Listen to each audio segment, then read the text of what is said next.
Assalamualaikum warahmatullahi wabarakatuh. Perkenalkan, nama saya Tasya Nur Tafana, NIM 2105523007, kelas akuntansi A1, Fakultas Ekonomika dan Bisnis Universitas Di Kubang, Semarang. Saya di sini akan mempresentasikan hasil analisis kesalahan bahasa pada skripsi sebagai nilai ujian tengah semester Bahasa Indonesia. Berikut identitas skripsi yang saya gunakan menjadi bahan analisis saya dengan judul Pengaruh Tenur Audit dan Ukuran Perusahaan Terhadap Integritas Laporan Keuangan dengan Kualitas Audit sebagai Variabel Intervening. Penulis Agustin Justinawati Tiffany, Kampus Universitas Di Kubang, Semarang, tahun terbit 2017. Kemudian saya lampirkan juga bab 1 skripsi tersebut yang terdiri dari yang pertama, latar belakang penelitian. Kemudian yang kedua ada perumusan masalah, ketiga ada pembatasan penelitian, yang keempat ada tujuan penelitian, serta yang terakhir adalah manfaat penelitian. Namun saya tidak menganalisis pada bagian pembatasan penelitian.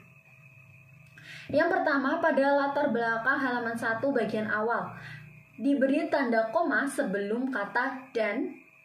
Kemudian yang kedua, kata pembuatan diganti pengambilan, serta yang ketiga tidak perlu menggunakan kata ekonomik, karena kata ekonomik sendiri merupakan kata yang tidak baku dan tidak terdapat dalam KBBI. Sehingga penulisan yang benar yaitu tujuan laporan keuangan adalah untuk memberikan informasi mengenai posisi keuangan, kinerja keuangan, dan arus kas entitas yang bermanfaat bagi sebagian besar kalangan pengguna. Kemudian yang kedua, pada latar halaman 1 bagian akhir tidak perlu menggunakan kata pada. Sehingga penulisan yang benar yaitu hal inilah yang mendorong perusahaan untuk meningkatkan kualitas dari informasi yang diungkapkan di dalam laporan keuangan, sehingga nantinya akan menyediakan informasi yang diungkapkan untuk investor dan pihak lain yang berkepentingan dalam rangka pengambilan keputusan. Kemudian pada latar belakang halaman 1 bagian tengah ditambahkan kata serta. Jadi informasi laporan keuangan dapat dikatakan berintegritas tinggi apabila dapat mempengaruhi keputusan para pengguna dengan menguatkan atau mengubah dalam pengambilan keputusan, dapat dipercaya, bebas dari salah saji, serta disajikan dengan wajar dan jujur. Pada latar belakang halaman 2 bagian awal, kesalahan penulis seharusnya itu diberikan, namun oleh penulis diberikan itu I-nya kurang 1. Kemudian setelah tulisan kantor akuntan publik diberi dalam kurung KAP.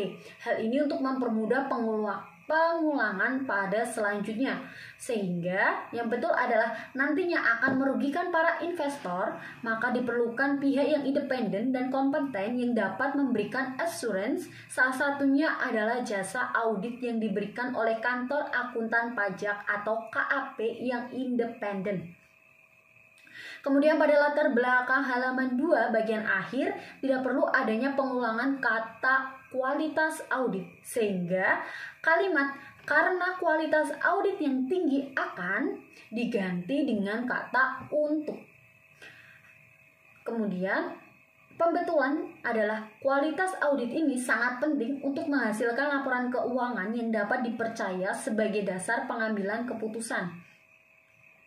Selanjutnya latar belakang halaman 3 bagian awal tidak perlu menggunakan kata yang setelah koma, sehingga pembetulannya yaitu tenur audit yang memiliki masa panjang dalam mengaudit klien memiliki dampak positif dan negatif. Salah satunya adalah dapat mempermudah auditor dalam melakukan proses audit karena auditor telah memahami laporan keuangan dan permasalahan yang dihadapi oleh klien. Terakhir, latar belakang halaman 5 bagian tengah tidak perlu adanya pengulangan kata pada kata penelitian, sehingga pembetulannya yaitu penggunaan populasi tersebut diharapkan dapat memperoleh sampel yang lebih banyak guna memperkuat hasil penelitian yang telah dilakukan sebelumnya. Kemudian pada bagian rumusan masalah halaman 5 dan 6, kata tanya apa sebaiknya diganti menjadi kata tanya apakah. Contoh pada poin A, sebelumnya, yaitu apa terdapat pengaruh tenur audit terhadap kualitas audit. Kemudian pembetulannya yaitu apakah terdapat pengaruh tenur audit terhadap kualitas audit. Begitu juga poin B sampai dengan poin G. Pada tujuan penelitian ditambahkan tujuan umum. Seperti penelitian ini dapat digunakan sebagai salah satu pedoman atau acuan bagi perusahaan sebagai masukan untuk menjaga integritas laporan keuangan. Kemudian untuk tujuan khususnya bisa ditambahi oleh poin A sampai dengan poin D. Menurut saya pada bagian manfaat penelitian sudah betul dari bahasa yang digunakan serta tanda baca. Sekian presentasi dari saya. Bila ada kesalahan mohon maaf. Wabillahi taufiq wal hidayah. Wassalamualaikum warahmatullahi wabarakatuh.